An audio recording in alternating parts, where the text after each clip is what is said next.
Hello भाई। आज के इस वीडियो में पैरेलल प्लेट कैपेसिटर के अंदर जो एनर्जी स्टोर्ड है उसको हम डिराइव करेंगे। उसके लिए हम एक्सप्रेशन डिराइव करके निकालेंगे।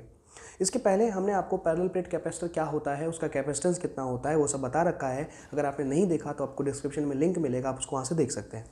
फिलहाल इस वीडियो में एक पैरेलल प्लेट कैपेसिटर है। याद करें, लास्ट क्लास में बताया था आपको कि पैरेलल प्लेट कैपेसिटर में दो अपोजिटली चार्ज प्लेट होता है। एक पर चार्ज प्लस क्यू होगा, एक पर चार्ज माइनस क्यू होगा। ये पॉजिटिव प्लस पॉजिटिव वाला प्लेट है, ये नेगेटिव वाला प्लेट है। ये दोनों प्लेट डी डिस्टेंस की दूरी पर रखा हुआ है। ठीक बात है, डी डिस्टेंस की दूरी पर रखा हुआ है। इसका चार्ज डेंसिटी पॉजिटिव प्लेट है, चूंकि प्लेट है तो चार्ज सरफेस पर होगा तो चार्ज डेंसिटी सिग्मा होगा। इसका चार्ज डेंसिटी प्लस सिग्मा, इसका चार्ज डेंसिटी माइनस सिग्मा। ठीक है ना। और कैपेसिटर के प्लेटों के अंदर जो इलेक्ट्रिक फील्ड होगा वो इलेक्ट्रिक फील्ड कितना होता है, तो याद करो इलेक्ट्रिक फील्ड होता है सिग्मा अपॉन एप्सिलॉन नॉट। ये सब हमने इसके पहले वीडियो में बताया है। अगर आपने नहीं देखा तो आप ज़रूर उस वीडियो को देखिए, तो आपको सारा पॉइंट क्लियर हो जाएगा। नेट इलेक्ट्रिक फील्ड कितना होता है, सिग्मा अपॉन एप्सिलॉन नॉट होता है कैपेसिटर के प्लेट के अंदर। ठीक है। इसके पहले आपने एक चीज़ पढ़ा था इलेक्ट्रोस्टैटिक्स में, एक फॉर्मूला आपने पढ़ा था इलेक्ट्रिक एनर्जी डेंसिटी का। याद है आपको? आपने इलेक्ट्रिक एनर्जी डेंसिटी पढ़ा था। पहले याद करो, बताओ एनर्जी डेंसिटी क्या होता है। यूनिट वॉल्यूम में जितना एनर्जी प्रेजेंट है वही क्या कहलाएगा, एनर्जी डेंसिटी। यूनिट वॉल्यूम में जो एनर्जी प्रेजेंट होता है वही क्या कहलाता है, एनर्जी डेंसिटी कहलाता है। तो हम तो कह रहे हैं कि यहाँ पर हम छोटा सा लिख दें कि यूनिट वॉल्यूम में जितना इलेक्ट्रिक एनर्जी प्रेजेंट होगा वही electric energy per unit volume क्या कहलाएगा, एनर्जी डेंसिटी कहलाएगा। तो electric energy per unit volume जो होगा ये क्या कहलाएगा, आपका एनर्जी डेंसिटी कहलाएगा। और इसका फॉर्मूला याद करें, इलेक्ट्रिक एनर्जी डेंसिटी का फॉर्मूला कितना आपने ड्राइव किया था, half epsilon naught into E square. ठीक है ना। ये फॉर्मूला डिराइव हुआ था half epsilon naught into E square. अगर आपने इस वीडियो को भी नहीं देखा, आप नहीं जानते हैं कि ये कैसे आता है, तो आपको डिस्क्रिप्शन में इस वीडियो का भी लिंक मिलेगा। आप वहाँ से इलेक्ट्रिक एनर्जी डेंसिटी का फॉर्मूला देख सकते हैं। उसका डेरिवेशन, कंप्लीट डेरिवेशन हमने कराया, आप देख सकते हैं। एनर्जी डेंसिटी का formula half epsilon naught into E square होगा और energy density energy per unit volume होगा। इसी फॉर्मूले से हम पैरेलल प्लेट कैपेसिटर के अंदर एनर्जी कितना स्टोर होता है उसको कैलकुलेट करेंगे। चलिए शुरू करते हैं। तो एनर्जी डेंसिटी भैया यहाँ पर क्या लिख सकते हो तुम, एनर्जी डेंसिटी को तुम एनर्जी पर यूनिट वॉल्यूम लिख सकते हो। तो अगर हम इसको ऐसे लिखें तो electric energy per unit volume, ठीक, कोई दिक्कत नहीं, बराबर हाफ एप्सिलॉन नॉट इंटू कितना स्क्वायर, ई स्क्वायर। अच्छा, कैपेसिटर के प्लेटों की एरिया कितनी होती है, तो ए होती है, चलेगा इतना। अच्छा, एनर्जी को यार ई से दिखा सकते हैं ना, इसको ई से दिखा देते हैं। Energy equal to half epsilon naught into E square into क्या, वॉल्यूम। वॉल्यूम को हम वी इसलिए नहीं दिख रहे हैं क्योंकि तुम पोटेंशियल से उसको ना कंफ्यूज कर जाओ, ये वॉल्यूम हो गया। अच्छा बताओ, अगर हमको इस पूरे कैपेसिटर का वॉल्यूम लिखना होगा तो वॉल्यूम का फॉर्मूला क्या होता है, एरिया इंटू डेप्थ, गहराई। तो भाई प्लेट का एरिया कितना है यहाँ पे, जो प्लेट है उस प्लेट का एरिया ए है। जो प्लेट है, प्लेट का एरिया ए है, इस प्लेट का भी एरिया ए है और इन दोनों का डेप्थ कितना है, डी है। तो अगर हम ए इंटू डी कर दें, एरिया इंटू थिकनेस कर दें, तो क्या हमें वॉल्यूम आ जाएगा, क्या बिल्कुल आ जाएगा। तो हम वॉल्यूम निकालने के लिए half epsilon naught into E square, volume को हम ए इंटू डी कह सकते हैं क्या, इसमें किसी को दिक्कत परेशानी तो नहीं है, कोई दिक्कत परेशानी तो नहीं है इसमें, ठीक। अगर इतना आप एग्री करते हैं, ये पार्ट विजिबल तो है ना, एक बार चेक कर लेंगे सर, हाँ ठीक, कोई दिक्कत नहीं।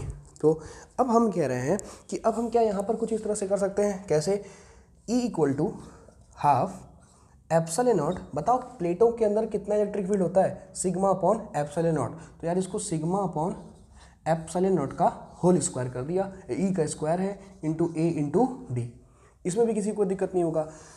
इसको अगर हम ब्रैकेट को ओपन करेंगे, मतलब स्क्वायर करेंगे इसको, तो half epsilon naught into sigma square upon कितना आ जाएगा, एप्सिलॉन नॉट स्क्वायर आएगा क्या, इंटू कितना हो जाएगा, ए इंटू डी। इसको बड़े ध्यान से देखो।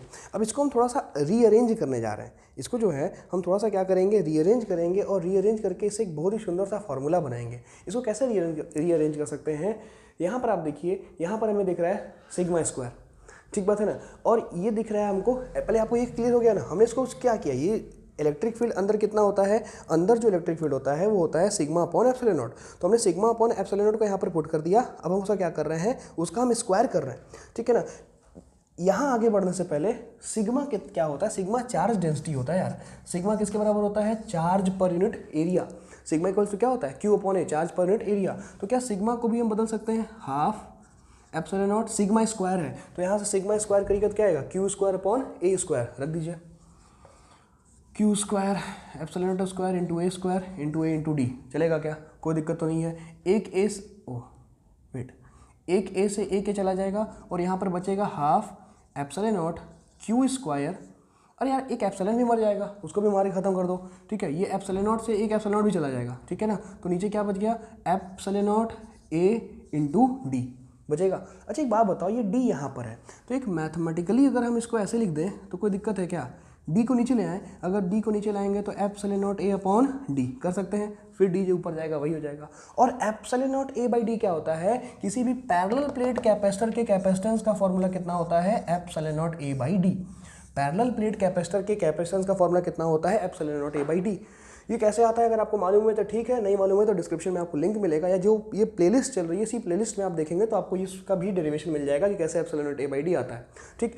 Epsilon not a by D, इसके प्लेस पर हम क्या रख सकते हैं, सी को पुट कर सकते हैं, तो हाफ क्यू स्क्वायर अपॉन सी। ये देखिए ये एक फॉर्मूला आ गया energy stored in a parallel plate capacitor का, कि पैरेलल प्लेट कैपेसिटर के अंदर कितना एनर्जी स्टोर होगा, हाफ क्यू स्क्वायर अपॉन सी। याद करें, सिंस क्या आप जानते हैं कि C इक्वल्स टू कितना होता है, Q by V, capacitance Q by V, तो भैया Q इक्वल टू कितना हो जाएगा, C V. Q equal to C V, कोई दिक्कत नहीं सर, स्क्वायर कोई करेगा तो Q स्क्वायर बराबर सी स्क्वायर वी स्क्वायर, तो Q स्क्वायर के प्लेस पर पुट कर दो, E equals to half Q square कितना है, C square V square upon जी, एक सी से सी कट जाएगा, E इक्वल टू कितना आ जाएगा, हाफ सी वी स्क्वायर। देखो ये दो फार्मूला कि सर किसी भी पैरेलल प्लेट कैपेसिटर के अंदर जो एनर्जी स्टोर होगा या तो हाफ क्यू स्क्वायर अपॉन सी से कैलकुलेट हो जाएगा या फिर हाफ सी वी स्क्वायर से कैलकुलेट हो जाएगा। ये रहा energy stored in a parallel plate capacitor का एक्सप्रेशन, ठीक है। होपफुली आपको समझ में आया होगा, नहीं आया तो वीडियो को एक बार पीछे गिराइए, फिर से एक बार देख लीजिए, पक्का क्लियर हो जाएगा। और जब क्लियर हो जाए तो सर वीडियो को लाइक करिए, शेयर करिए, सब्सक्राइब करिए, यही हमारा मोटिवेशन है। अगले वीडियो में एक नए कॉन्सेप्ट के साथ फिर मिलेंगे, तब तक के लिए बाय बाय।